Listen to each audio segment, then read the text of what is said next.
एक ही जगत है, यही जगत। फिर चाहो नरक बना लो चाहे स्वर्ग, जगत मात्र एक अवसर है, कोरी किताब। क्या तुम लिखोगे तुम पर निर्भर है, और केवल तुम पर, किसी और की कोई जिम्मेवारी नहीं।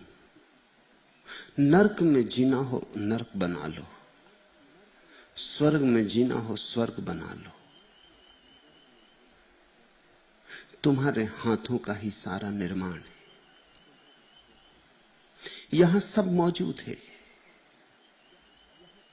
युद्ध करना हो तो युद्ध, और प्रेम की छाया में जीना हो तो प्रेम की छाया। शांति के फूल उगाने हो तो कोई रोकता नहीं, निर्माण के दिए जलाने हो तो कोई बुझाता नहीं। और अगर जख्म ही छाती में लगाने हो तो भी कोई हाथ रोकने आएगा नहीं। तुम मुक्त हो, तुम स्वतंत्र हो। मनुष्य की यही महिमा है, यही उसका विषाद भी। विषाद कि मनुष्य स्वतंत्र है, गलत करने को भी स्वतंत्र है। स्वतंत्रता में गलत करने की स्वतंत्रता सम्मिलित है। अगर ठीक करने की ही स्वतंत्रता होती तो उसे स्वतंत्रता ही क्या कहते हैं। स्वतंत्रता का अर्थ ही होता है गलत होने की स्वतंत्रता भी है। चाहो तो मिटा लो, चाहो तो बना लो, चाहो तो गिर जाओ मिट्टी में और कीचड़ हो जाओ, और चाहो तो कमल बन जाओ। जीवन एक कोरा अवसर है, बिल्कुल कोरा अवसर, जैसे कोरा कैनवास हो और चित्रकार उस पर चित्र उभारे, कि अनगढ़ पत्थर हो कि मूर्तिकार उसमें मूर्ति निखारे। शब्द उपलब्ध है, चाहो गालियां बना लो और चाहे गीत।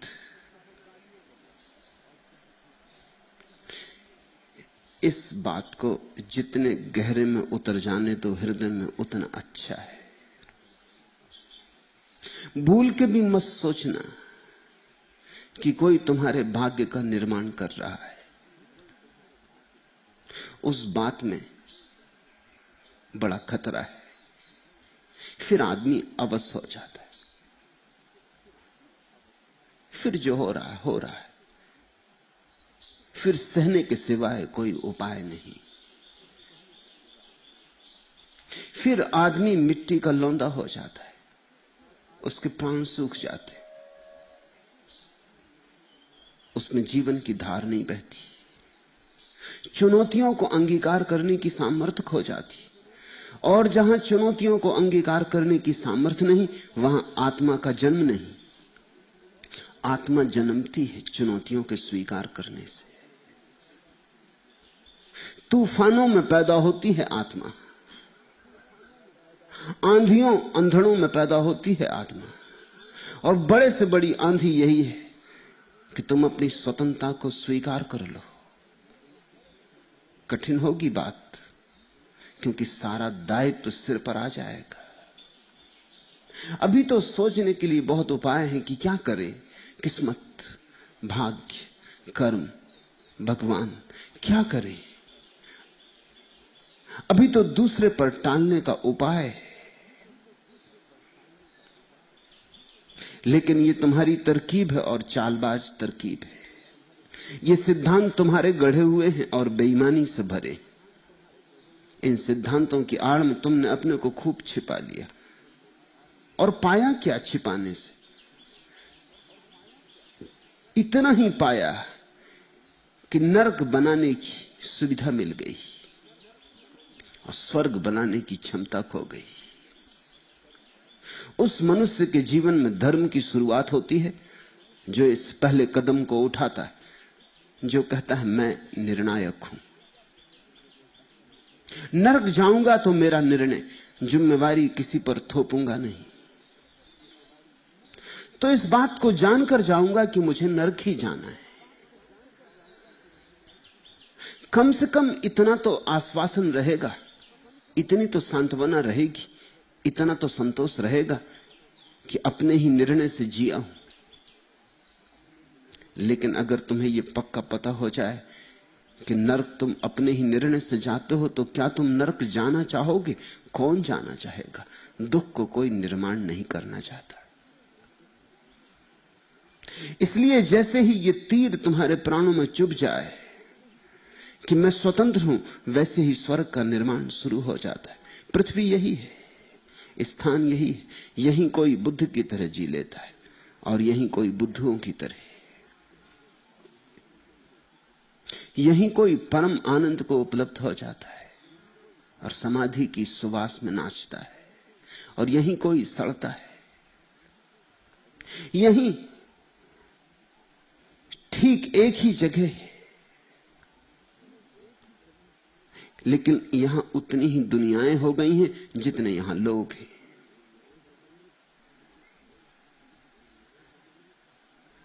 आज जिस अनूठे आदमी की वाणी में हम यात्रा शुरू करेंगे, वह आदमी निश्चित अनूठा था।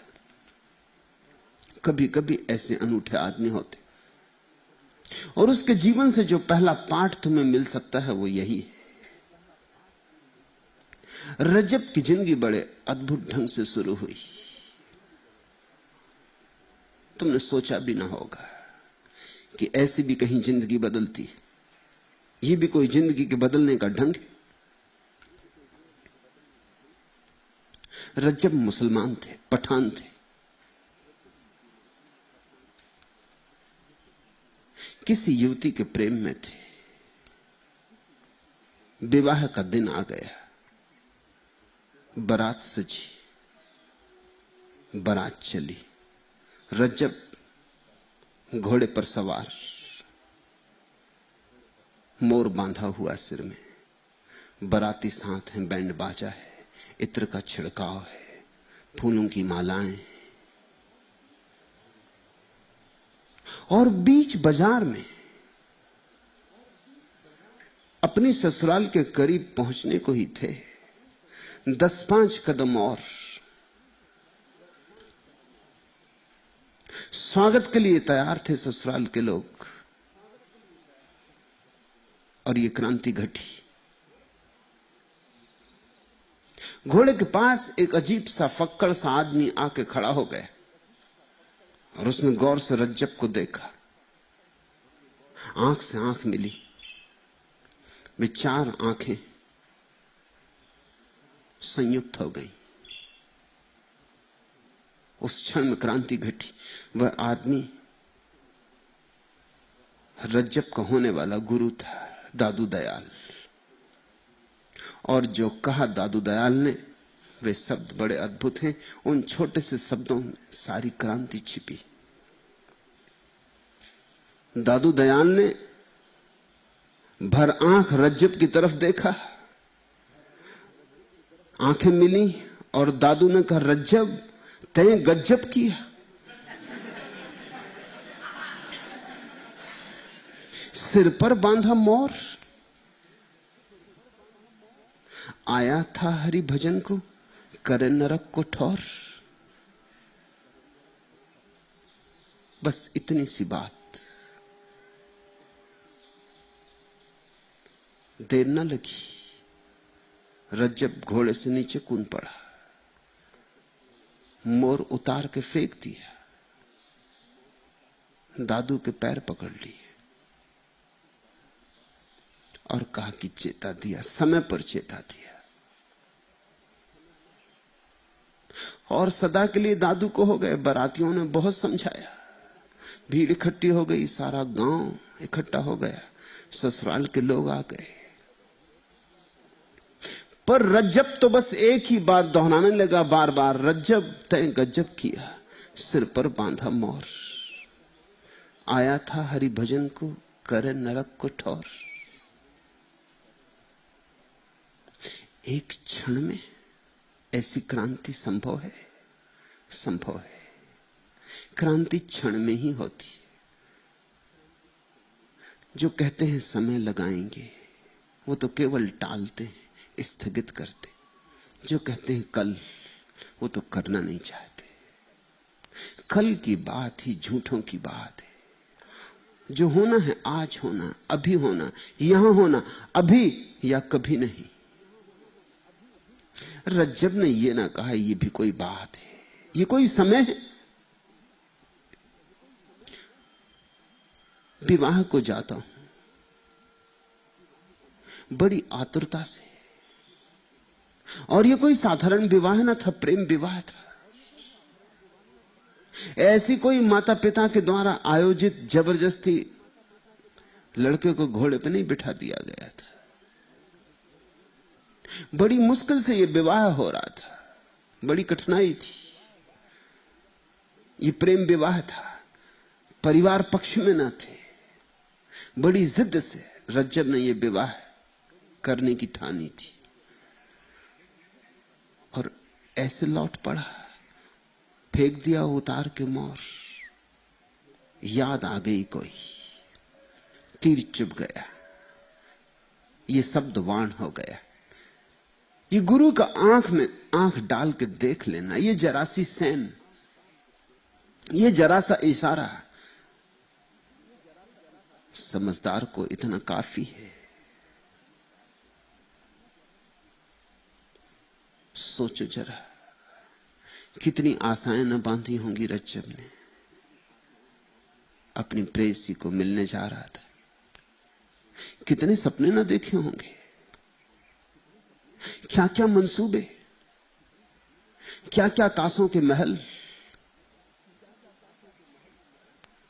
कितने सुहावने गीत न रचे होंगे मन में।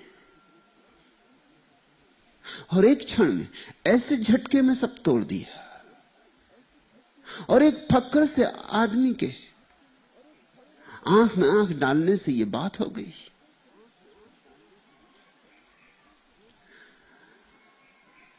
इसलिए कहता हूं रज्जब गजब का आदमी था।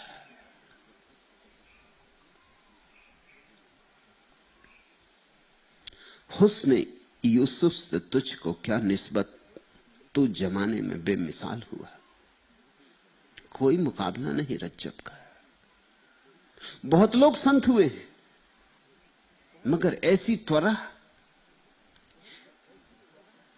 ऐसी तीव्रता, ऐसी सघनता। वर्षों सोचते हैं लोग, विचार करते, चिंतन मनन करते, आगा पीछा देखते, हिसाब लगाते, गणित बिठाते, तर्क जुड़ाते, तब कहीं लोग संतत्व में कदम लेते। पर ऐसे ये कैसे हुआ होगा? मनुष्य की स्वतंत्रता है। इसलिए तुम चाहो तो अभी हो, इसी क्षण हो, लेकिन तुम चाहते नहीं कि अभी हो। और बेईमान तुम ऐसे हो कि तुम कहते हो मैं क्या करूं, अपने किए क्या होगा, विधि में जब होगा तब होगा, प्रभु की जब मर्जी होगी तब होगा। तुम बड़े सुंदर शब्दों में बड़े असुंदर भावनाओं को छिपाते हो। तुम बहाने खोजते हो,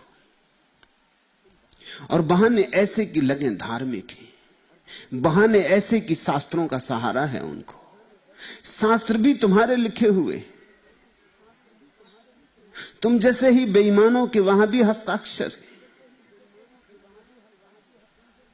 लेकिन मैं तुमसे यह कहना चाहता हूं कि चाहो तो अभी हो जाए, और न चाहो तो कभी भी ना होगा। तुम कुछ नए थोड़ी हो, तुम उतने ही प्राचीन हो जितना प्राचीन ये अस्तित्व है। हिमालय नया है, तुम ज्यादा प्राचीन हो।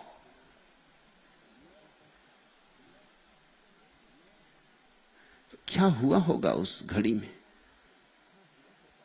दादू दयाल ने क्या याद दिलाई? ये दादू दयाल को इस युवक के पीछे पड़ने की जरूरत क्या थी? और ये कोई घड़ी थी, ये कोई मौसम था, ये कोई वक्त था। इतनी बेरहमी तो ना करनी थी, थोड़ी तो करुणा करते, 2-4 दिन तो इसे सुख में रह लेने देते। विवाह तो हो जाने देते, सुहागरात तो बीत जाने देते। इतनी क्या जल्दी थी? और क्या कहा और क्यों कहा? यह पहचान पुरानी होगी, यह आश्वासन पुराना होगा, यह वायदा नया नहीं था। इसलिए बात तत्क्षण बैठ भी गई। देखा होगा कि फिर चला भूल में पड़ने, फिर गिरा गड्ढे में, फिर शुरू होती है एक कहानी। शुरू हो जाए तो लौटानी कठिन होती चली जाती, क्योंकि हर कहानी की अपनी जटिलता है। पत्नी है, फिर जिम्मेवारी है, फिर बच्चे हैं, फिर बच्चों की जिम्मेवारी है, फिर जिम्मेवारियों से जिम्मेवारियों का जन्म होता है, फिर एक से दूसरा सिलसिला शुरू होता है। मेरे हिसाब से ठीक ही समय में पकड़ लिया, जरा देर और, फिर जिम्मेवारियों का जाल गहरा हो जाता। मगर यह पुराना वायदा रहा होगा। यहां भी बहुत हैं जिनसे मेरी पुरानी पहचान है, यहां भी बहुत हैं जो नए नहीं हैं। तुम आकस्मिक थोड़ी ही आ जाते हो, और फिर मेरे जैसे आदमी के पास कोई आकस्मिक तो नहीं आ जाता। ये कोई सस्ता धर्म तो नहीं है, इससे प्रतिष्ठा तो नहीं मिलती, होगी भी प्रतिष्ठा तो खो जाएगी। इससे कोई अहंकार मान मर्यादा तो नहीं बढ़ती, होगी भी तो मिट्टी में मिल जाएगी। मुझसे दोस्ती बनानी तो महंगा काम है, फिर भी कोई खींच लिए आती। सारी दुनिया खिलाफ होगी, सारी दुनिया विरोध करती होगी, फिर भी तुम चले आए हो। शायद तुम्हें भी याद ना हो, कहीं कोई पुराना गठबंधन होगा, कोई पुरानी भावर पड़ी होगी, याद भूल गई, तुम्हें भूल गई होगी, मुझे नहीं भूली। दादू ने देखा होगा कोई पुराना साथी संगी, कोई पुराना शिष्य, पहले भी कभी बैठ चुका होगा दादू की संगत में, फिर चला उलझने, फिर चला गड्ढे की ओर। पीछे बहुत रोया होगा, शायद किसी और जन्म में बहुत रोया होगा कि अब क्या करूं, पत्नी है, फिक्र करनी होगी, और बच्चे हैं, और इनका विवाह तो करना ही होगा, और इनको शिक्षा तो देनी ही होगी। अब आप कहते हो कि जागो, ये कोई वक्त है जागने का? थोड़ी देर रुको, अभी सब अधूरा अधूरा है, सब जमा देने दो, अभी गृहस्थी कच्ची है, थोड़ी पक्की हो जाने दो। आऊंगा, जरूर आऊंगा, आना ही है, कब तक रुक सकता हूं, लेकिन अभी समय नहीं आया, आने दो मौसम, पकने दो फल, जरूर आऊंगा। ऐसा कभी कहा होगा। आज चूकने जैसा समय नहीं था, दादू ठीक समय पर आ गए। वो जो आंख में आंख डाली, वो सिर्फ अचेतन में दबी हुई स्मृतियों को जगाने का उपाय था। जब गुरु शिष्य की आंख में आंख डाल के देखता है, तो जिन बातों का शिष्य को भी पता नहीं रह गया है और जो उसके अचेतन गर्भ में पड़ी, उनको सक्रिय कर देता है। याददाश्तें भूली बिसरी पुनरुज्जीवित हो उठती, बीज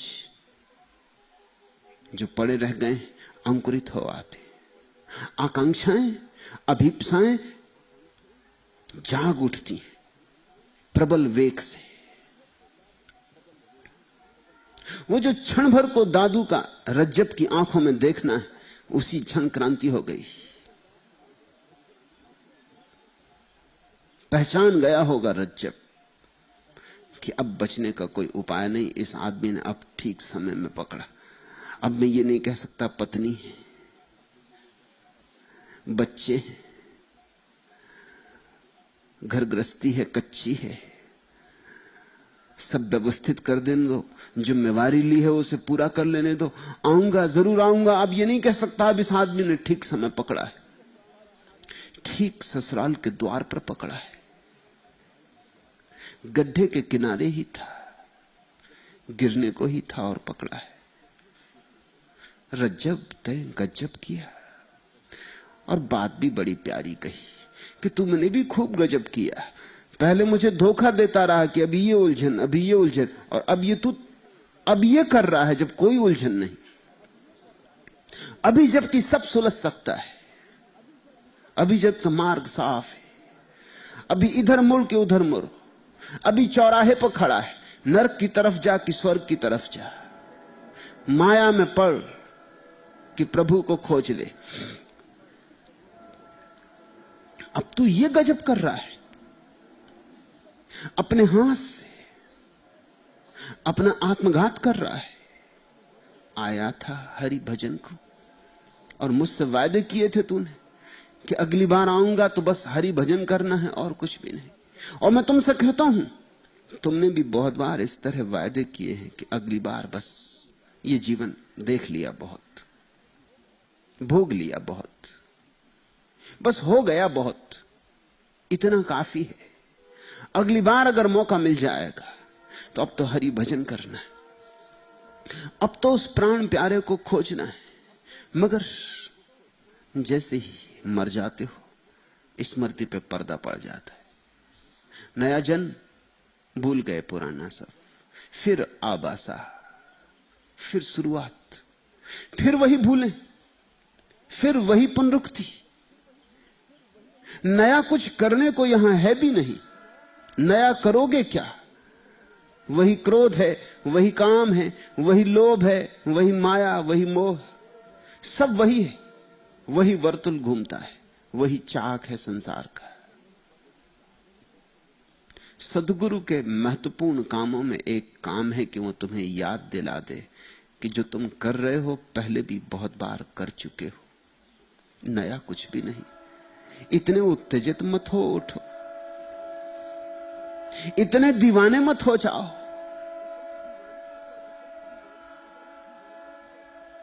जरा याद करो, स्मरण करो, खोजो अपने भीतर, क्योंकि तुम्हारी दबी हुई स्मृतियों में सब पड़ा है। जो भी तुम कभी रहे हो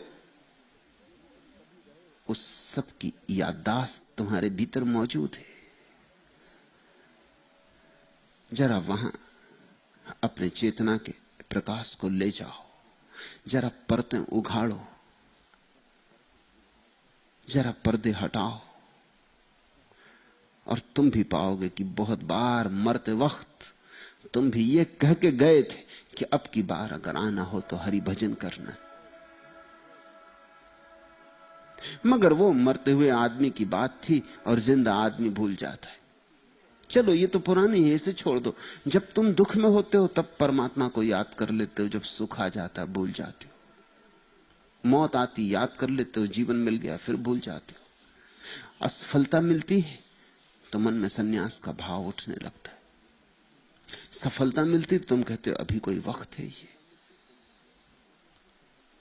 बूढ़े होते हो तो सोचते हो सन्यास ले ले, जवान होते हो तो सोचते हो अभी तो मैं जवान हूं।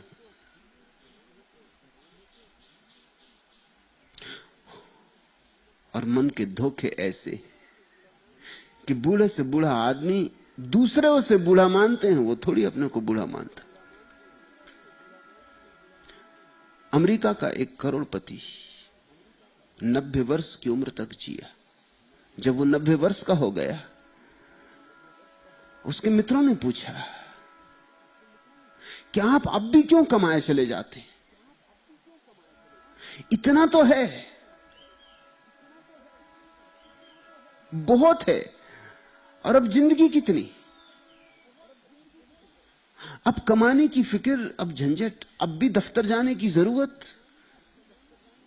पता है 90 वर्ष के बूढ़े आदमी ने क्या कहा? बुढ़ापे के लिए कुछ तो इकट्ठा करूं। 90 वर्ष का आदमी भी बुढ़ापे के लिए इकट्ठा कर रहा है।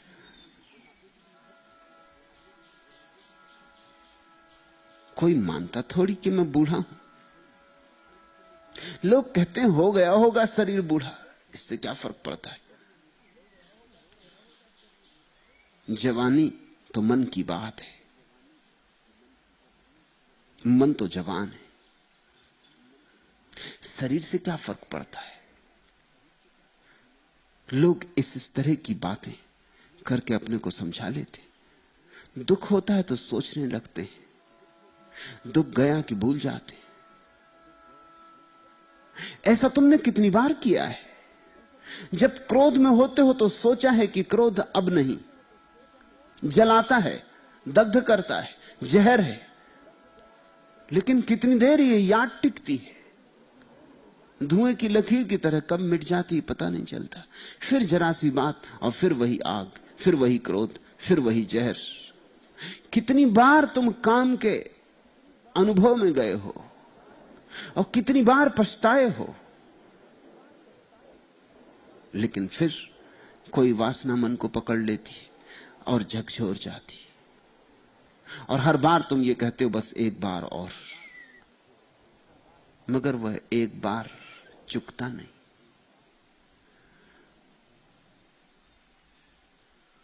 गजब का आदमी रहा होगा रजब। गुरु ने आंख में आंख डाली और जैसे सारा विस्फोट हो गया। याद आ गई उसे कि क्या वचन दिया था। फिर क्षण भर की देर न की। क्षण भर की देर अगर करता तो चूकता। उसी क्षण मोर उतार के फेंक दिया, बात खत्म हो गई। मोर को उतार के फेंका यानी संसार उतार के फेंक दिया। गुरु के चरणों में सिर रख दिया। उस दिन के बाद लोग चकित हुए। लोगों को भरोसा नहीं था कि इतनी त्वरा में, इतनी तीव्रता में लिया गया सन्यास गहरा हो सकेगा। लोग सोचते थे कि 2-4 दिन में अकल आ जाएगी, और अभी तो जवान था, और अभी कैसे संन्यास्त हो जाएगा। बड़े बूढ़ों ने सोचा होगा कि घबराओ मत, 2-4 दिन में बुद्धि लौट आएगी। मगर जो हो गई बात तो हो गई बात। निर्णय की बात है, निर्णय पर्याप्त है। आचरण को साधना नहीं होता, साधते कमजोर हैं। जिनके पास थोड़ी भी जीवंतता है, उनका निर्णय ही उनका आचरण बन जाता है। एक निर्णय ले लिया, बात खत्म हो गई। फिर लौटकर पीछे देखना कमजोरों का काम नहीं। उसने लौटकर पीछे देखा। दादू तक को कहते हैं उस पर दया आई। दादू भी सोचने लगे होंगे कि अभी जवान था बेचारा, और मैं बीच बरात से लौटा लाया हूं।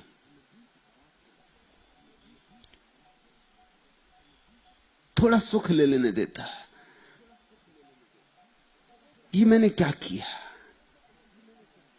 तो 2-4-8 दिन के बाद दादू ने खुद रज्जब को कहा कि देख, तू अभी जवान, तूने मेरी बात मानी सो ठीक। अब मुझे थोड़ा थोड़ा पछतावा होता है, तूने मुझे झंझट में डाला।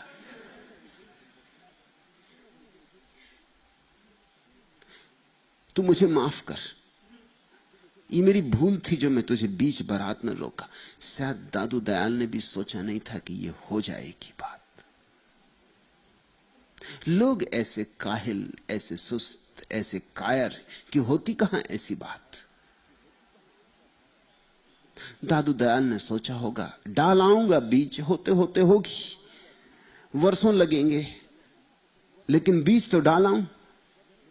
ये नहीं सोचा था कि बीज डालते ही फल लग जाएंगे। इतना चमत्कार नहीं सोचा होगा। पछताने लगे होंगे, मन में लगने लगा होगा कि ये मैंने क्या किया। इस भोले जवान को देखते होंगे रोज हरि भजन में बैठे, तो खुद ही सोचते होंगे कि ये मैंने और एक उपद्रव कर दिया, अभी इसे कुछ दिन भोग ही लेने देना था। फिर ये भी मन में लगता होगा अभी जवान है, कहीं डमाडोल हो जाए, भूल चूक हो जाए, गिर जाए। इतनी तेजी से छलांग ले ली, इतनी ही तेजी से गिर भी सकता है। तो कहते हैं दादू ने कुछ महीनों के बाद उसे कहा कि रजब, तूने ठीक किया कि मेरी बात मान ली, अब मेरी एक बात और मान, तू संसार में अभी उतर ही जा।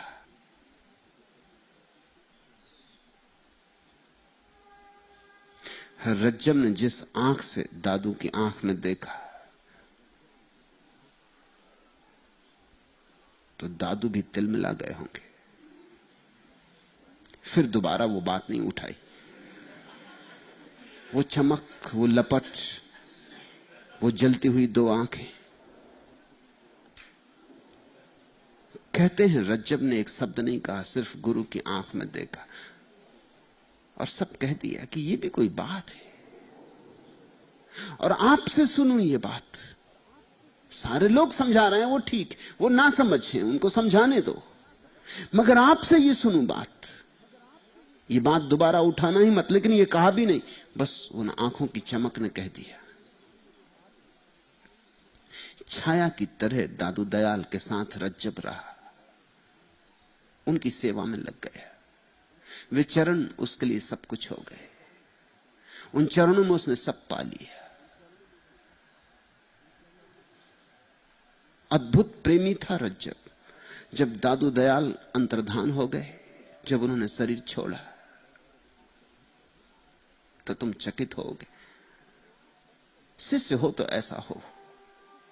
उसने आंख बंद कर ली तो फिर कभी आंख नहीं खोली। लोग कहते कि आंख क्यों नहीं खोलते, तो वो कहता देखने योग्य जो था उसे देख लिया, अब देखने को क्या है। कई वर्षों तक रज्जब जिंदा रहा दादू के मरने के बाद, लेकिन आंख नहीं खोली। देखने योग्य देख लिया, जो दर्शनीय था उसका दर्शन हो गया। अब देखने योग्य क्या है, आंख किस लिए खोलनी।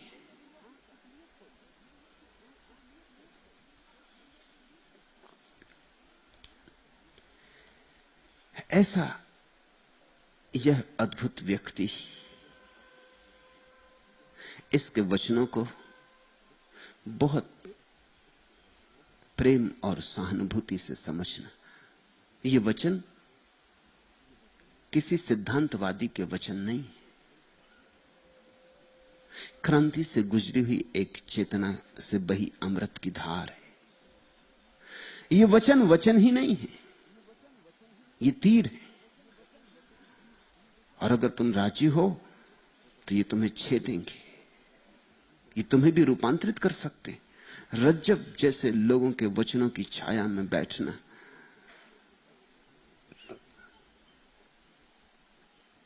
क्रांति से दोस्ती बनानी है।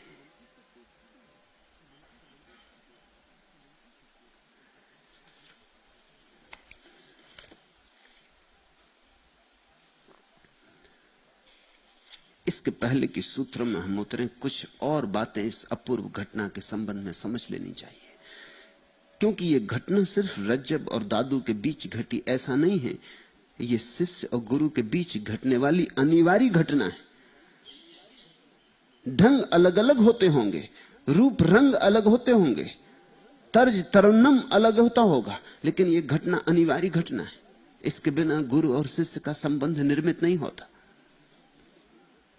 एक तरह से देखो तो लगता है दादू ने भी बड़ा बेमौका चुना, दूसरी तरफ से देखो तो लगता है इससे सुंदर मौका कोई और हो नहीं सकता था। क्यों? क्योंकि प्रेम से भरा हुआ ये हृदय, प्रेम से भरी हुई ये धारा, रज्जब के प्राण प्रेम से आंदोलित थे, प्रेयसी से मिलने जा रहा था। प्रेम तो तैयार था, जरा सा रुख बदलने की बात थी। ये मौका ठीक मौका था। लोहा जब गर्म हो तब चोट करनी चाहिए। एक तरह से देखो तो लगता है कि ये ठीक नहीं था, मौजूद नहीं थी ये बात, ये जरा फक्कड़पन की बात मालूम पड़ती। दादू ने कुछ संगत बात नहीं की, लेकिन और गहरे झांक कर देखो तो लगेगा इसके पीछे एक पूरा मनोविज्ञान है। यह जान के तुम हैरान होगे कि दुनिया में जब भी कोई धर्म जिंदा होता है, नया नया पैदा होता है, तो उसके प्रति जो लोग आकर्षित होते हैं वो जवान होते हैं। और जब कोई धर्म बूढ़ा हो जाता और मर जाता, मुर्दा हो जाता, तो फिर मंदिर मस्जिदों में सिर्फ बूढ़े और बूढ़ियां दिखाई पड़ते। क्या कारण होगा? कारण है जीवन ऊर्जा। जिनका प्रेम ही सूख गया हो, उनको परमात्मा की तरफ भी कैसे मोड़ोगे? प्रेम तो प्रेम है, चाहे किसी स्त्री की तरफ बहता हो और चाहे किसी पुरुष की तरफ बहता हो, यही मुड़ जाए तो उस परम प्यारे की तरफ बहने लगता है। रज्जब बड़े भाव से भरा होगा। उस घड़ी की जरा कल्पना करो, रज्जब के हृदय का थोड़ा चित्र उभारो। कि वाबस्ता हैं उस हुस्न की यादें मुझसे, जिसने इस दिल को परी खाना बना रखा है, जिसकी उल्फत में भुला रखी थी दुनिया हमने, दहर को दहर का अफसाना बना रखा है। आसना है तेरे कदमों से वे राहें जिन पर उसकी मदहोश जवानी ने इनायत की है। कारवां गुजरे हैं जिनसे उसी रानाई के, जिसकी इन आंखों ने बेसूद इबादत की है। तुझसे खेली है वो महबूब हवाएं जिनमें उसके मलबूस की अफसुर्दा महक बाकी है। तुझ पे भी बरसा है उस बाम से महताब का नूर, जिसमें बीती हुई रातों की कसक बाकी है। तूने देखी है वह पेशानी, वो रुखसार, वो ओंठ, जिंदगी जिनके तस्वीर में लुटा दी हमने। तुझ पे उठी हैं वो खोई हुई साहिर आंखें, तुझको मालूम है क्यों उम्र गंवा दी हमने। हम पे मुस्तरका हैं एहसान गमे उल्फत के, इतने एहसान की गिनवाऊं तो गिनवा ना सकूं। हमने इस इश्क में क्या खोया है, क्या सीखा है, जो तेरे और को समझाऊं तो समझा ना सकूं। एक फूल खिल रहा होगा अभी, न मालूम कितनी अभीपसाओं से भरा। प्रेसी की आंखें, उसका सौंदर्य, उसकी देह की गंध, उसकी देह की उष्णता। तूने देखी है वह पेशानी, वो रुखसार, वो ओंठ, जिंदगी जिनके तस्वर में लुटा दी हमने। तुझ पे उठी हैं वो खोई हुई साहिर आंखें, तुझको मालूम है क्यों उम्र गंवा दी हमने। हम पे मुस्तरका है एहसान गमे उल्फत के, इतने एहसान की गिनवाऊं तो गिनवा ना सकूं। हमने इस इश्क में क्या खोया है, क्या सीखा है, जुज तेरे और को समझाऊं तो समझा ना सकूं। दीवाना था रज्जब, पागल था रज्जब। उसे एक स्त्री के लिए सब कुछ दांव पर लगाया था उसने। ये घड़ी थी, लोहा आग था, सुर्ख अंगार था। दादू ने ठीक समय चोट की। वही प्रेम जो संसार की तरफ बहा जाता था, वही प्रेम जो देह की तरफ बहा जाता था, वही प्रेम जो आज नहीं कल नरक बन जाता, उसी प्रेम को मोड़ लिया। उसी प्रेम को अपनी आंखों की तरफ मोड़ लिया, उसी प्रेम को अपनी आंखों के पीछे छिपे परमात्मा की तरफ मोड़ लिया। प्रेम ही है, चाहे संसार से करो और चाहे परमात्मा से करो। धन्यभागी हैं वे जिनके हृदय में प्रेम है। एक ही ऊर्जा है तुम्हारे पास, वही प्रेम जो प्रेसी थे था, वही लगाव, वही रस गुरु से हो गया। उस प्रेसी के बिना रज्जब जीना नहीं चाहता था। न मिलती प्रेसी तो मर गया होता। वही प्रेम एक दिन जब गुरु ने देह छोड़ी तो उसी प्रेम ने फिर आंखें नहीं खोली, देखने योग्य कुछ ना रहा।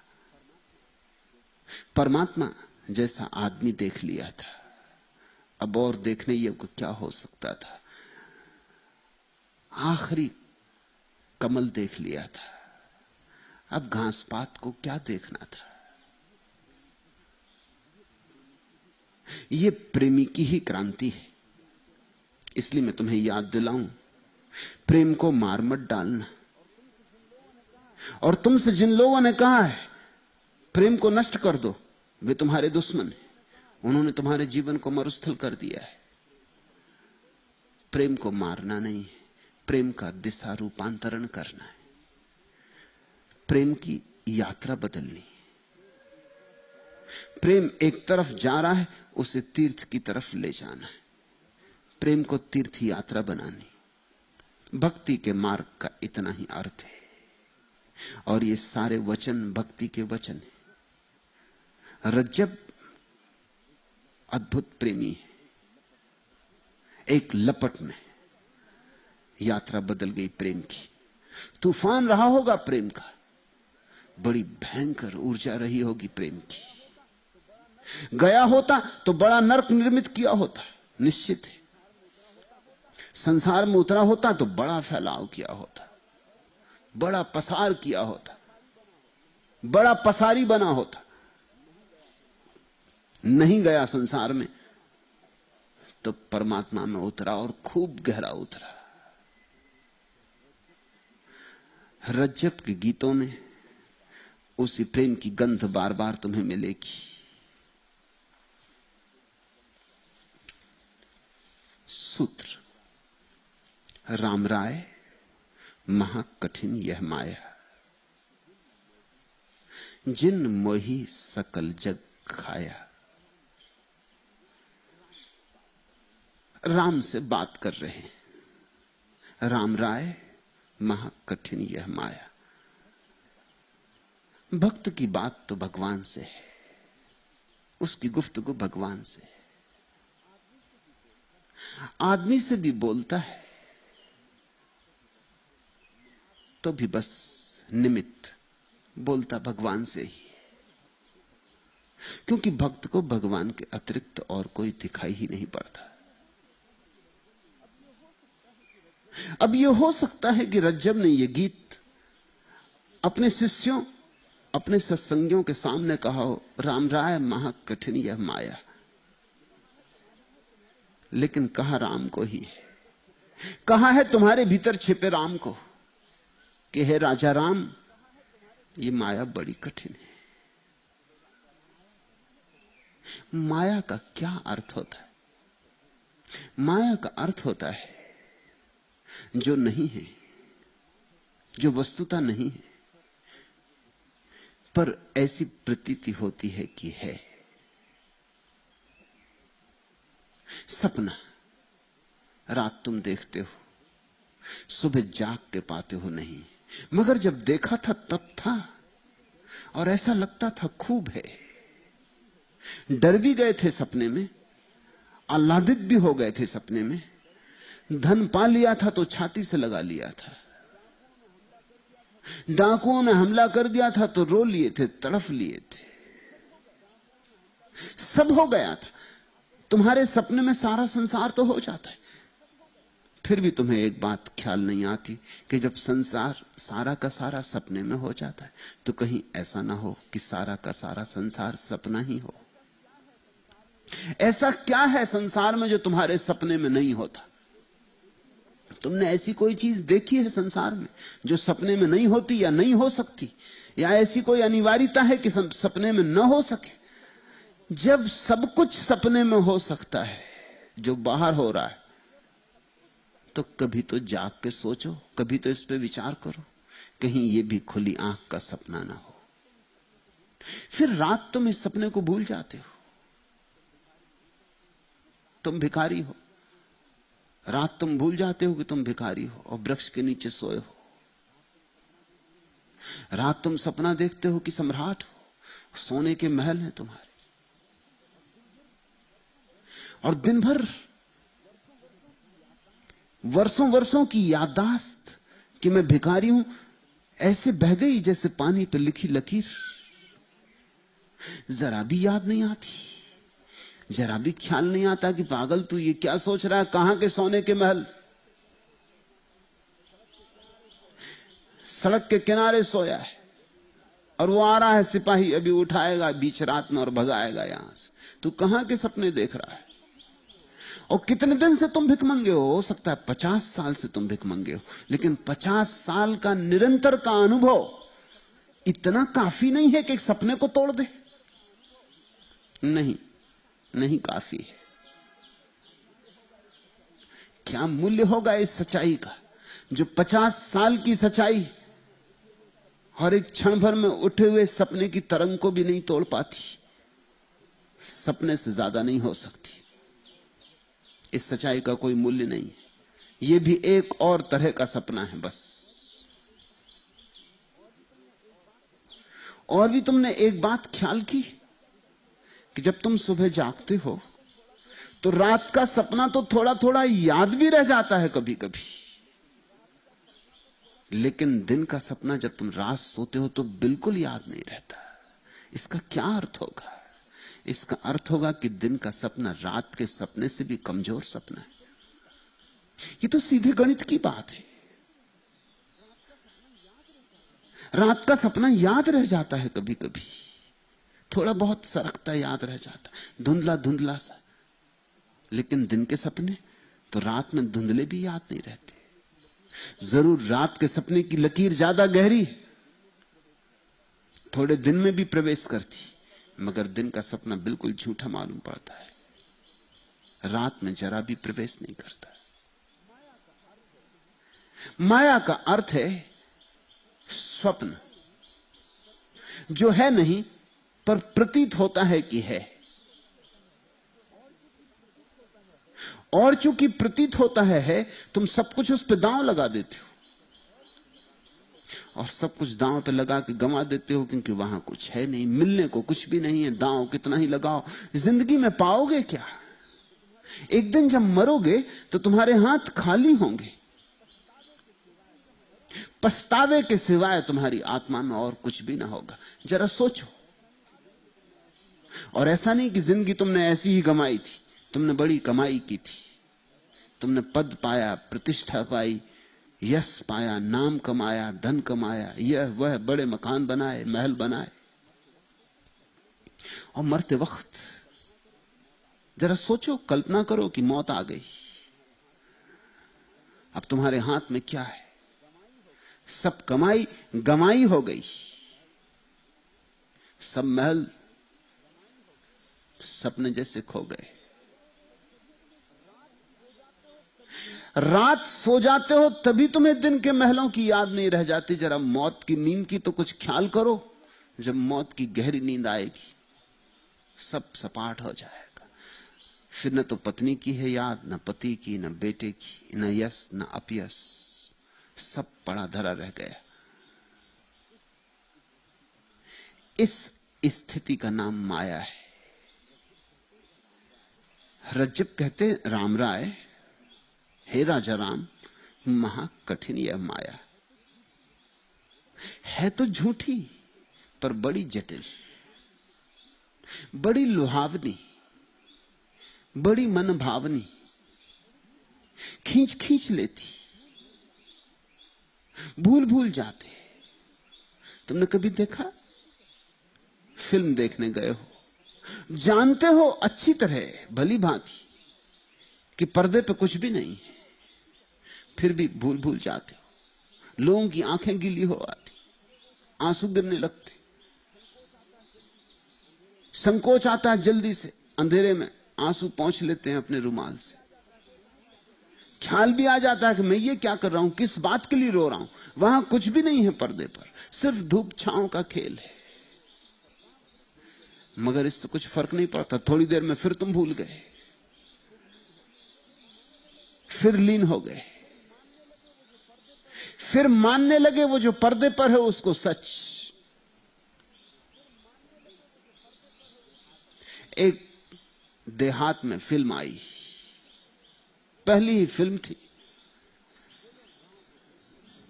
जो लोग गांव के देखने आए थे उन्होंने पहला शो भी देखा, और दूसरे शो में भी वो टिकट लिए बैठे रहे, वो जाए ही ना। फिल्म वही। तीसरे शो में भी मैनेजर ने कहा कि भाई तुम जाओ, दूसरे लोग, उनका हम जाएंगे नहीं। पूछताछ की तो वो एक दूसरे की तरफ देख के हंसे।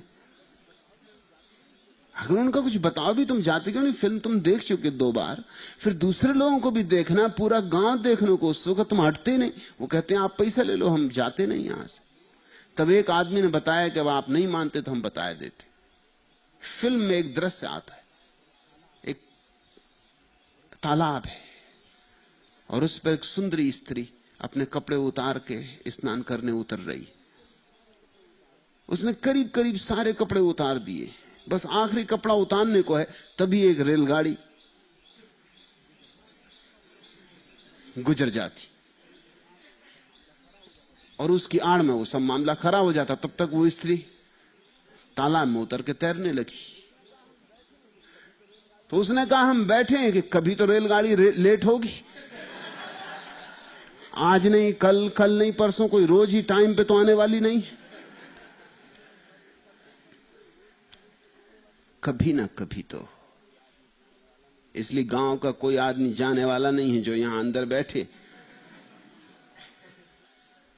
वो दृश्य को पूरी देख के जाएंगे। तुम हंस सकते हो, लेकिन तुमने भी वही मूढ़ता बहुत बार की है। किताब पढ़ते वक्त, उपन्यास पढ़ते वक्त भी तुम ऐसे रसलीन हो गए हो कि कहानी को सच मान लिया है। और जब तुम सच मान लेते हो तो बात सच हो जाती। भूत प्रेत की कोई कहानी पढ़ी रात में, अंधेरे में, एकांत में, फिर घबराहट लगने लगती। फिर अपने ही लंगोट टंगा है, वो दिखता है कि कोई आदमी हाथ फैलाए खड़ा है, एक चूहा गुजर जाता है और छाती धक।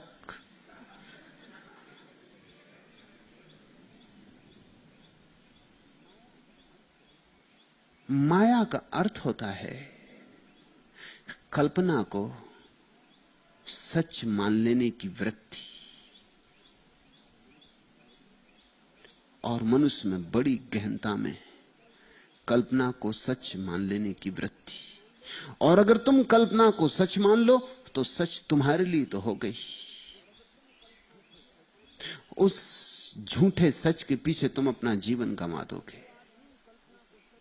और जो आदमी कल्पना को सच मानने में पड़ जाता है, वो सच को जानने से वंचित रह जाता है, क्योंकि ये दोनों बातें साथ साथ नहीं हो सकती। जो आदमी कल्पना को सच मान लेता है, वो सच को कैसे देख पाएगा? उसकी आंखों में कल्पना का जाल होता है। कल्पना के जाल को हटाना इसलिए आवश्यक समझा जाता है ताकि जो है हम उसे जान सकें। जो है उसे जानने में मुक्ति है, जो है उसे जानने में आनंद है, जो है उसे जानने में कमाई है, संपदा है। जो नहीं है उसके पीछे दौड़ने में मृग मरीचिका है। राम राय महा कठिन यह माया, जिन मोही सकल जग खाया। जिसको भी मोह लेती उसको खा जाती, और सारे जग को मोहा है।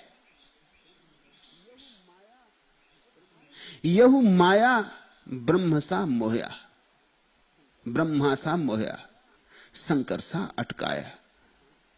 हिंदुओं की कथाएं अद्भुत हैं, महत्वपूर्ण हैं। कहते हैं ब्रह्मा ने संसार बनाया, फिर अपने बनाए संसार पर ही मोहित हो गया। स्त्री बनाई और इतना मोहित हो गया कि उस स्त्री का पीछे करने लगा।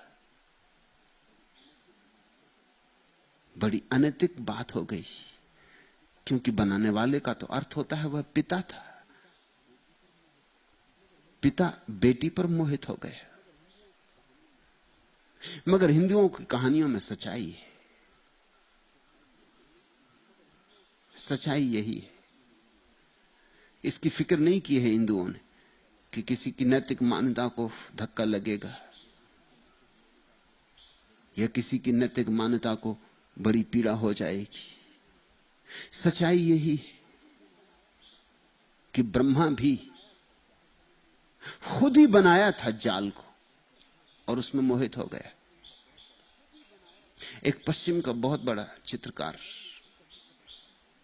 एक नग्न स्त्री का चित्र बना रहा था।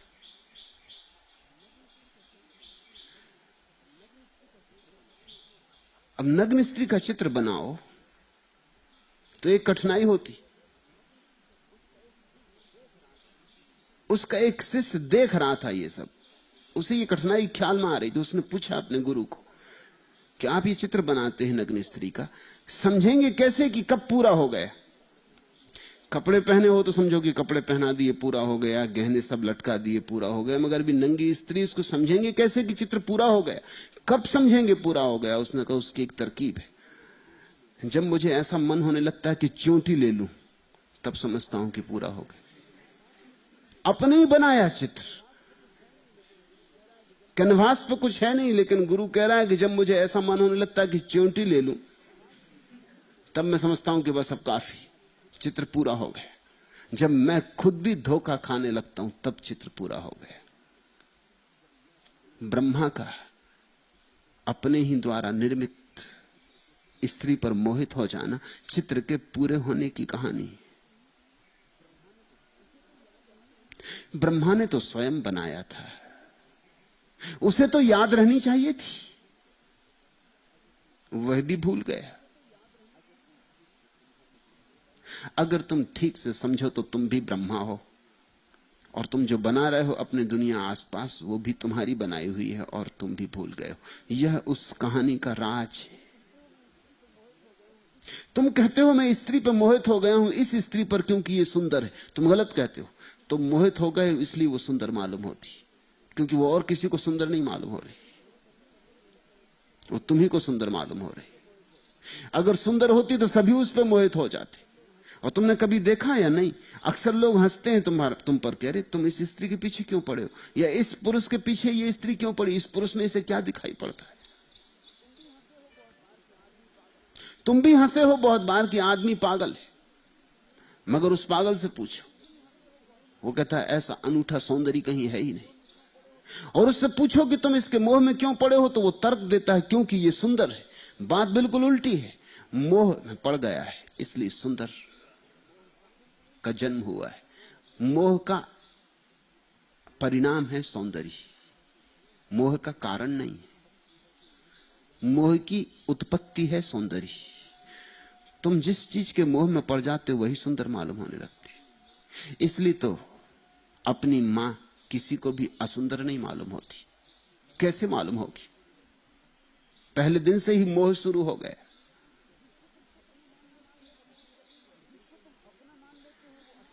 जिसको तुम अपना मान लेते हो वो असुंदर नहीं मालूम होता। किस मां को अपना बेटा असुंदर मालूम होता है? और तुमने देखा नहीं, हर मां अपने बेटे की ऐसी तारीफ करती जैसे ऐसा बेटा दुनिया में कभी हुआ ही नहीं। लोग ऊब जाते हैं माताओं से, उनकी बेटों की बकवास सुन सुन के। कोई सुनना नहीं चाहता, लेकिन हर मां अपने बेटे की इस तरह तारीफ करती। मेरे पास भी आ जाती माताएं अपने बेटों को लेकर। ये सब मेधावी पुत्र कहां खो जाते पता नहीं चलता, मगर हर मां यही सोचती है कि ये मेधावी बेटा, ये कुछ खास बेटा पैदा हुआ है।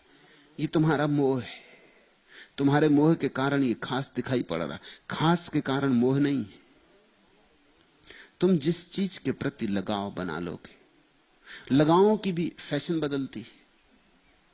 जैसे पुराने जमानों में गुलाब के फूल की फैशन थी, अब गुलाब के फूल की फैशन नहीं, कैक्टस फैशन में।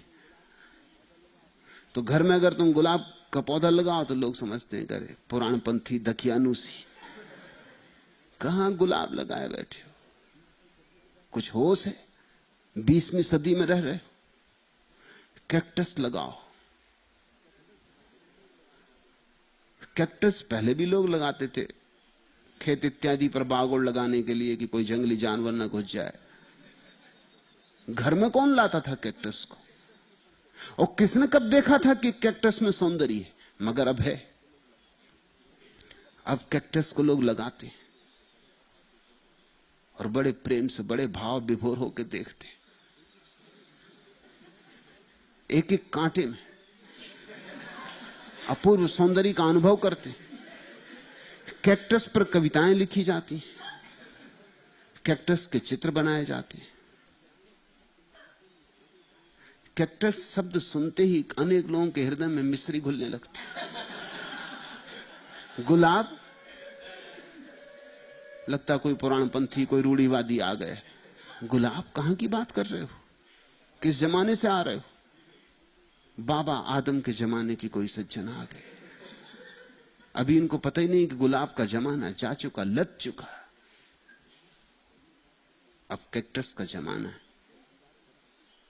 ये गुलाब पूंजीवाद का प्रतीक है, कैक्टस सर्वहारा, गरीब मजदूर का प्रतीक है। ये गुलाब मुफ्तखोरों का, शोषकों का, कैक्टस शोषितों का। तब सारी कहानी बदल जाती, फैशनें बदलती। जो कपड़े पिछले वर्ष फैशन में थे अब फैशन के बाहर हैं। जो अभी कपड़े फैशन में हैं अगले वर्ष फैशन के बाहर हो जाएंगे। एक चित्रकार पत्नी की तलाश में था, एक दलाल से मिला। दलाल ने कहा कि ठीक तुम्हारे योग्य एक स्त्री मैंने चुन कर रखी। मैं राह ही देखता था कि तुम कभी कहो, तुम्हारे लिए ही सुरक्षित है। और तो कोई उसके सौंदर्य को समझ भी नहीं सकता। चित्रकार बड़ा प्रसन्न हुआ। दलाल ले गया दिखाने, देखा लड़की को तो चित्रकार ने अपना सिर पीट लिया। एक आंख नीचे की तरफ जा रही, दूसरी आंख ऊपर की तरफ जा रही। एक कान बड़ा, एक कान बिल्कुल छोटा।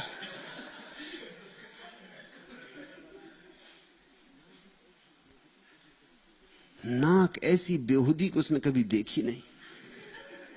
उसने सोचा भी नहीं था, कल्पना में भी, कि ऐसी नाक भी हो सकती कि आदमी को देख के एकदम घबराहट पैदा हो। उसने दलाल को पास ले जाकर उसके कान में कहा कि तू पागल है या होश में? इस स्त्री से मेरा विवाह करवाना चाहता? उसने कहा भाई मैं तो समझा कि तुम चित्रकार हो, पिकासो की पेंटिंग देखी? ये पिकासो की पेंटिंग का जीता जागता अवतार है, आधुनिक चित्रकला।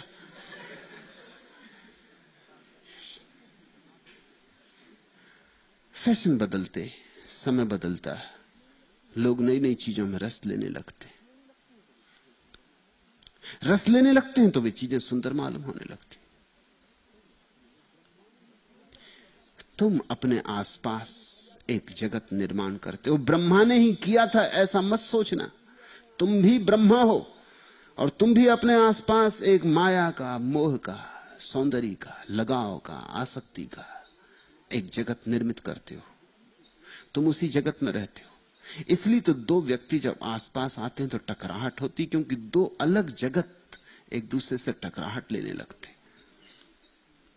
दो व्यक्तियों में तालमेल नहीं होता। तुम्हारी पसंद अलग, तुम्हारी पत्नी की पसंद अलग, तुम्हारे बेटे की पसंद अलग। पसंद निजी होती, काल्पनिक होती।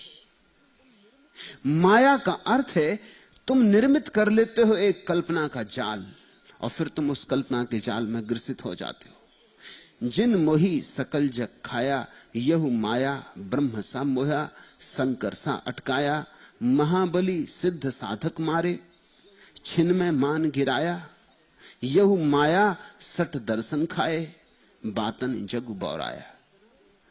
और ये कल्पना का जाल इतना महत्वपूर्ण हो गया है कि लोग शास्त्र रचते हैं लेकिन सब कल्पना का जाल। सठ दर्शन खाए, दर्शन शास्त्र निर्मित हो जाते हैं कल्पना के जाल पर। लोग परमात्मा की प्रतिमा बना लेते हैं कल्पना के जाल पर। लोग स्वर्ग नरक के नक्शे बनाते हैं कल्पना के जाल पर। लोग बड़े सिद्धांतों में पड़ जाते हैं कि हमारा यह सिद्धांत, तुम्हारा वह सिद्धांत, मैं हिंदू तुम मुसलमान। क्या है तुम्हारा हिंदू होना, क्या है तुम्हारा मुसलमान होना? सब तुम्हारे कल्पना के सिद्धांत हैं। सुनो रज्जब की बात, यह माया सठ दर्शन खाए।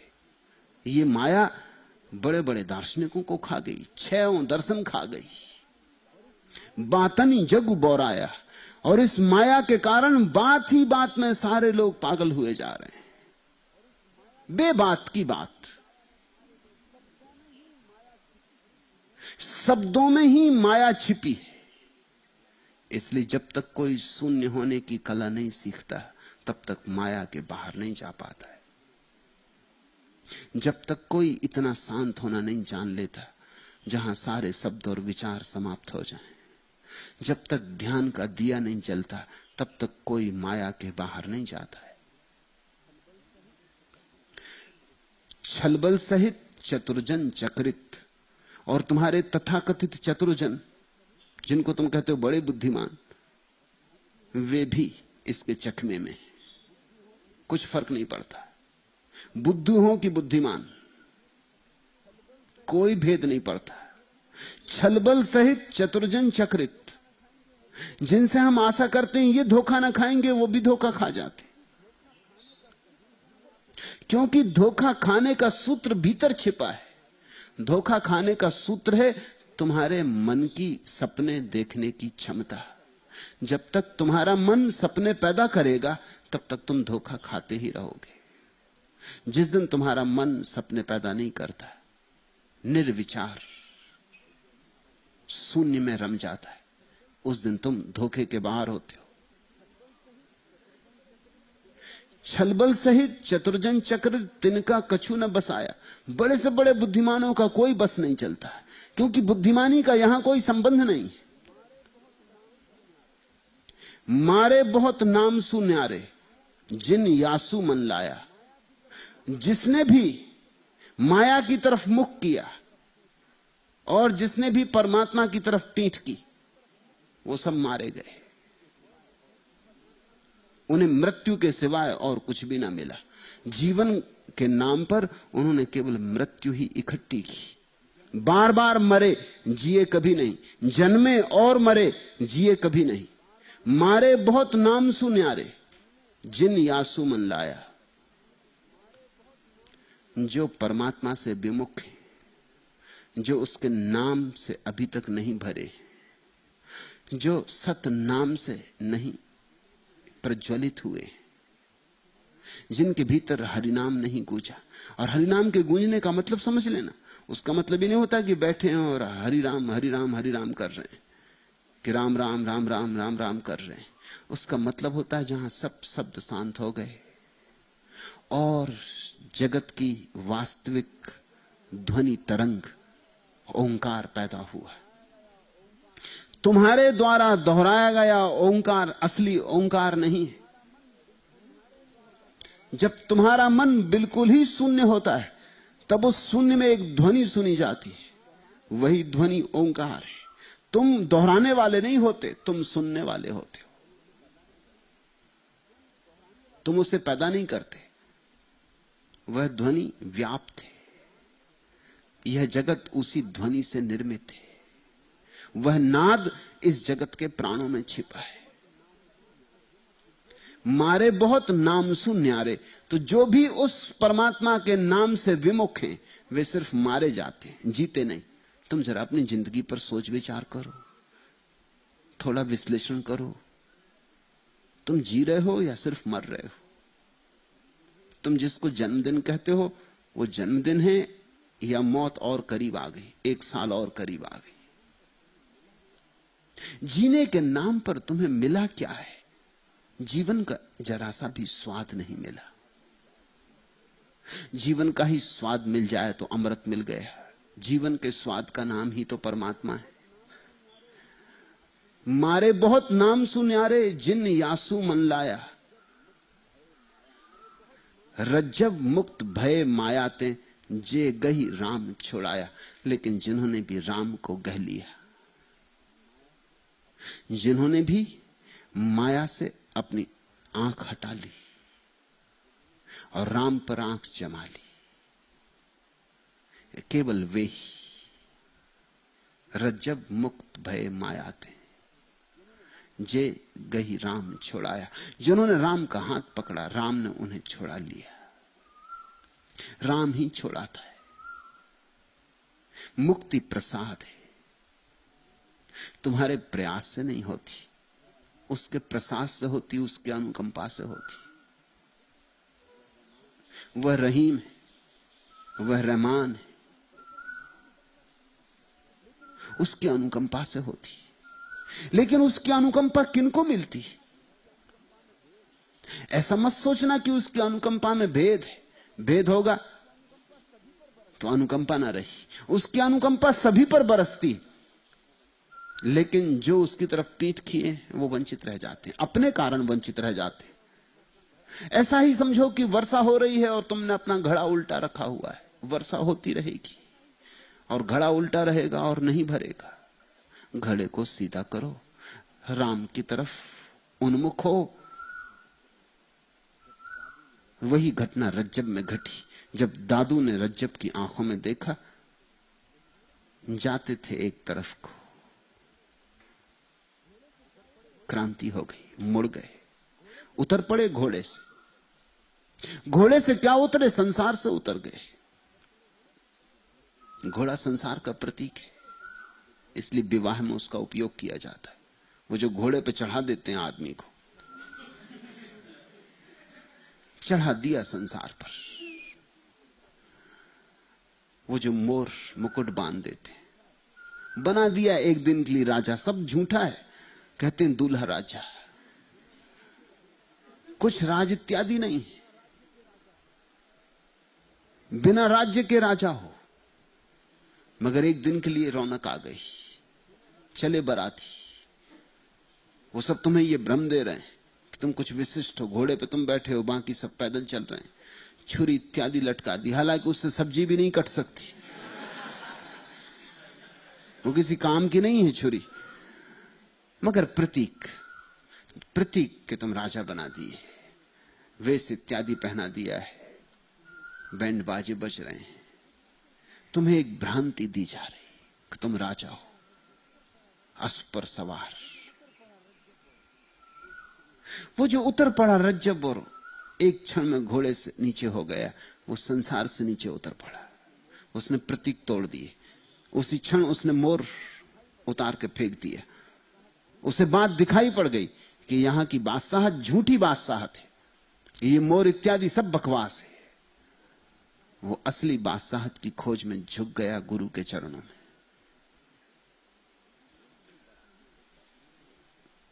सोचते हो बारातियों पे क्या गुजरी होगी? तिल मिलाती हैं किस कदर मौजें, डूबने वाले जब उभरते। क्या गुजरी होगी बारातियों पर। बड़े दुखी, बड़े क्रोधित, बड़े नाराज घर गए होंगे, पीड़ित परेशान घर गए होंगे, रात सो न सके होंगे, क्योंकि इस जवान लड़के ने उन सबको बुरी झेप से भर दिया होगा। इसकी हिम्मत ने उनके सामने उनकी नामर्दगी जाहिर कर दी होगी। इसके साहस ने उन्हें बता दिया होगा कि तुम नपुंसक हो, तुम अभी भी झूठे घोड़ों पर बैठे हो, तुमने अभी भी झूठे मोर बांध रखे, अभी भी तुम समझ रहे हो कि तुम राजा हो। न कोई राज्य, यह है माया, कोई राज्य नहीं और राजा। दुनिया में दो तरह के लोग हैं, एक जो राज्य खोजते हैं ताकि राजा हो जाएं, यही संसारी लोग हैं, और दूसरे वे हैं जो राजा को खोज लेते हैं, राम राजा, और उसके साथ राज्य तो अपने आप मिल जाता है, उसको खोजना नहीं पड़ता। राजा तुम्हारे भीतर छिपा है, सारा राज्य उसका है, मगर तुम उससे विमुख हो। बस इतनी ही क्रांति चाहिए, यही सन्यास का अर्थ है। इतनी ही क्रांति। जो आंखें बाहर खोज रही वो भीतर खोजने लगे। रज्जब मुक्त भय माया थे, जे गही राम छोड़ाया, संतो आवे जाए सुमाया। जो आती है और चली जाती वह माया। प्यारी परिभाषा है, छोटी, संक्षिप्त, सारगर्भित। जो आए और जाए वह माया।